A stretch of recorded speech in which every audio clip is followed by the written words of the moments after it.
Hi friends, welcome to my YouTube channel Orissa అత్త తెలంగాణ కోడలు. ఈరోజు అయితే మా ఇంట్లో స్పెషల్ గ్రేవీ ఎగ్ కర్రీ చేస్తున్నాను. అందుకోసం అయితే 12 ఎగ్స్ అయితే తీసుకొని ఒక కడాయి తీసుకొని కొన్ని వాటర్ వేసుకొని ఎగ్స్ వేసి కొద్దిగా సాల్ట్ వేసి ఉడికించుకోవాలి. గ్రేవీ కోసం అయితే ఒక బేషన్ తీసుకొని అందులో కొన్ని వాటర్ తీసుకున్నాను. మీకు గ్రేవీ ఎక్కువ కావాలంటే టమాటాలు కూడా ఎక్కువ తీసుకోండి.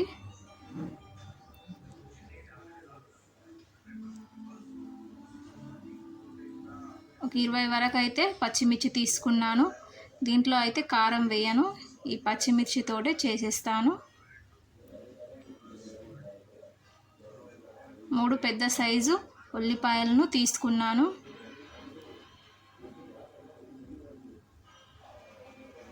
ఫ్రెండ్స్, మా వీడియోస్ మీకు నచ్చినట్లయితే లైక్ చేయండి మరియు మా ఛానల్ని సబ్స్క్రైబ్ చేయండి, బెల్ ఐకాన్ని ప్రెస్ చేయండి. దీంట్లో అయితే కొంచెం పుదీనా, కొద్దిగా కొత్తిమీర వేసుకుంటున్నాము. అన్నీ శుభ్రంగా కడిగి కట్ చేసుకోవాలి. ఒక కడాయి పెట్టుకొని అందులో కొద్దిగా ఆయిల్ వేసి ఆవాలు జీలకర్ర వేసుకొని మనం కట్ చేసి పెట్టుకున్న ఉల్లిపాయ ముక్కలు, పచ్చిమిర్చి, టమాటో, కొత్తిమీర, పుదీనా వేసి ఒక 5 నిమిషాల వరకు ఫ్రై చేసుకోవాలి. ఫ్రెండ్స్, మీకు ఇంకా వెరైటీ రెసిపీస్ ఏమైనా కావాలనుకుంటే కామెంట్ సెక్షన్లో కామెంట్ చేయండి. 5 నిమిషాల్లో ఇవి ఫ్రై అయిపోయాయి.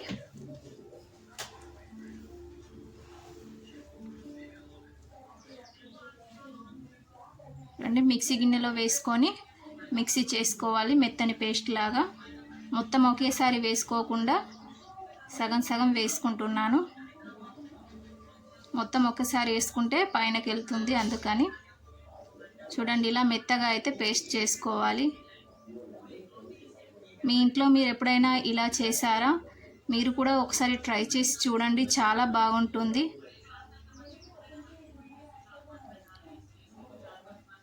మళ్ళీ కడాయి పెట్టుకొని కొద్దిగా ఆయిల్ వేసుకోవాలి. ఆయిల్ వేడైన తర్వాత ఎగ్స్ అయితే ఇలా ఫ్రై చేసుకోవాలి బ్రౌన్ కలర్ వచ్చే వరకు. అదే ఆయిల్లో షాజీరా, ఇలాచి, దాల్చిన చెక్క ఇవి వేసుకోవాలి. అవి కొంచెం వేగిన తర్వాత మనం మిక్సీ చేసి పెట్టుకున్నాం కదా, ఆ పేస్ట్ కూడా వేసుకోవాలి. ఇవి వేసుకున్న తర్వాత ఒక స్పూన్ పసుపు వేసుకుంటున్నా, ఒక స్పూన్ సాల్ట్ వేసుకోవాలి. మనం పచ్చిమిర్చి కూడా మిక్సీ చేసుకున్నాం కాబట్టి దీంట్లో కారం అయితే వేయట్లేదు.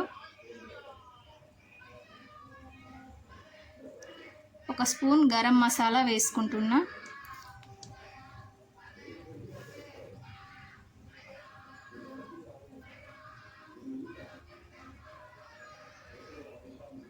ఒక స్పూన్ ధనియా పౌడర్ వేసుకుంటున్నా. చూడండి, గ్రేవీ అనేది చాలా బాగా ఉంది. మనం టమాటోతో చేస్తే ఇలా గ్రేవీ అనేది చిక్కగా రాదు. తర్వాత మనం ఫ్రై చేసి పెట్టుకున్న ఎగ్స్ను దీంట్లో వేసుకొని చివర్లో కొత్తిమీర అవి వేసుకుంటే గ్రేవీ ఎగ్ కర్రీ రెడీ. మీరు కూడా మీ ఇంట్లో ట్రై చేసి చూడండి, చాలా బాగుంటుంది.